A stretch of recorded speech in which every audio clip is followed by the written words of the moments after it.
This video will be part 1 of the raw steering box rebuild, and this will go over how to install the horn button wire onto your worm gear. And the horn wire will feed all the way through your worm gear. Keep going until you get to this small hole. The wire will come out of this hole. The contact bushing will be installed in this location right here. Your wire will be soldered on to your bushing here, and then your brush will be attached to your steering column. And when you turn the wheel to see the small brass right here, it will always keep contact with your bushing here. So when you have power running to this bolt right here from your main harness, this will always supply power to your wire when you're steering, and there'll always be live power going up your worm gear. And it's so when you push the button on your horn here, it'll actually create a ground, and you need a ground to make a connection in electricity. And when that happens, the horn will sound. It is important to note that before we install our horn bushing, we have to make sure we install our steering box, worm gear, cup, and balls. So we're going to slide our bearings and our cup onto our worm gear all the way to the end, and then we will install our bushing, because once you solder on this wire, these bearings will not go past your bushing here, especially if you have your upgraded, more modern bearing type. It is now time to install our steering box, worm, gear, ball cup, and balls. And we want to make sure we install our bearings in the right orientation. So you want to have, so the bearings are facing outwards or towards your shredded part, and the more plastic part facing towards the other part of your worm gear. And your cup here will just sit on like that, and your bearings will ride in the cup like that. So now we will slide these two components onto our worm gear facing this direction.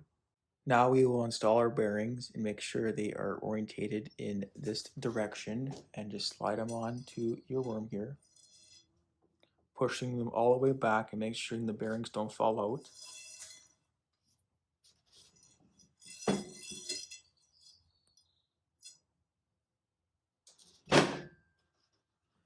Next, slide on your cup here, and you want your cup facing this way, so the bearings ride in your cup, and it goes all the way onto your worm gear as well.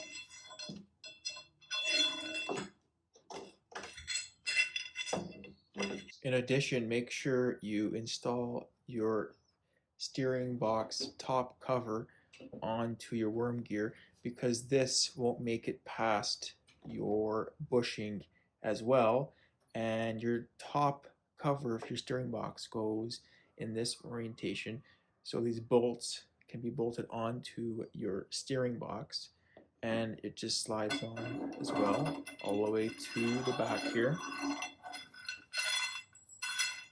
Here's a closer view of these three components: your steering box top cover, your cup, and your bearings here. And the bearings will just seat onto the end of your worm gear here. Just kind of push over this lip like that, and then we'll go your cup on top, and then we'll push on our top cover, and the shims actually can be fed through this side of your worm gear, and the shims can be set when it's time to install this into your steering box.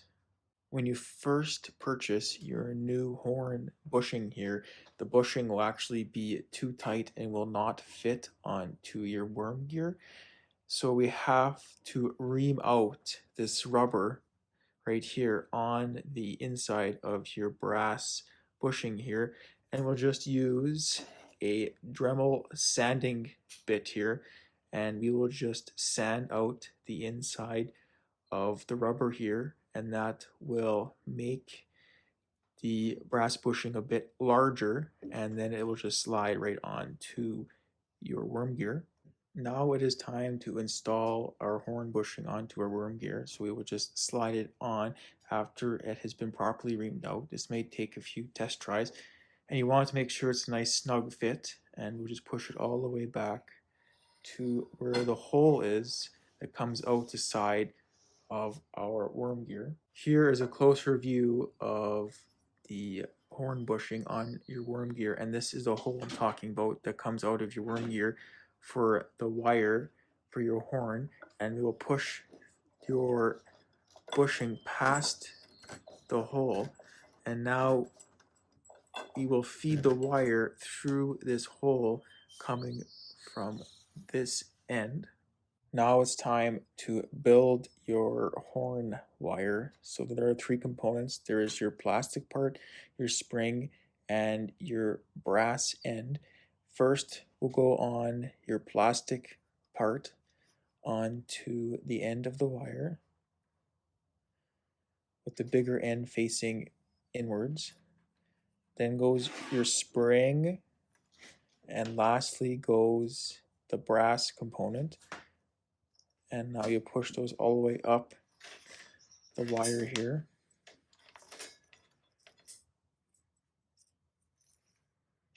Like that, and the horn is now built, and now it was time to install your wire into your worm gear. Now feed the wire up the worm gear through the threaded part on the worm gear, and we'll go all the way till we reach that small hole on the side of your worm gear that will be connected to your horn bushing.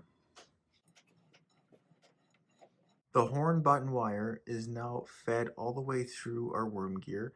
The wire will be fed all the way through the worm gear and come out the small hole on the side of our worm gear.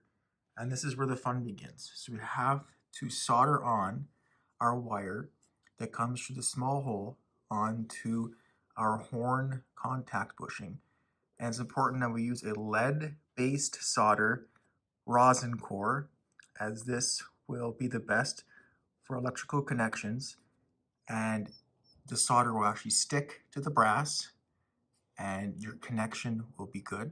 It is also very important that we have our horn contact bushing in the correct location as well. So you want to just line up everything. So you got your steering column tube here, and we will just line it up so your horn contact bushing is centered on the holes where your horn brush will ride. To give it a final check to make sure you have your bushing in the correct location is to get your brush and your steering horn column tube onto your worm gear and fully seat it onto your top cover, and you have your brush facing this direction, or the longer end will be facing towards your steering wheel and the shorter end towards your steering box. And you see this little brush or this brass brush on your unit here. This will actually ride on your horn bushing here, and you want to make sure that when you have these holes lined up, that your bushing and your brush are fairly centered, and you don't want your brush to be like hanging off the side or too close to your solder, because it'll interfere with the connection. And it's very important that this connection is a good connection, because this is how your horn actually works. So now when you push the button, it will send power through this wire right here, and when you push the button, it will ground your horn, and that will make your horn go beep beep. And that is how we install our horn wire, which is fed all the way through our worm gear, coming out the side of our worm gear through that small hole, soldered on to our horn contact bushing. And that is part one of our horn button. Part two, we'll go over how to wire your horn using your Willys Jeep main harness, which will be connected to your horn contact brush with this small screw right here, and the wire will be bolted on to our brush here. That will send power through our horn and give it sound. And that is how we install part of our horn onto a 1947 CJ2A Willys Jeep, and we will get this horn beeping real quick here. Thanks for watching Let's Build Willys Jeep, and make sure to subscribe.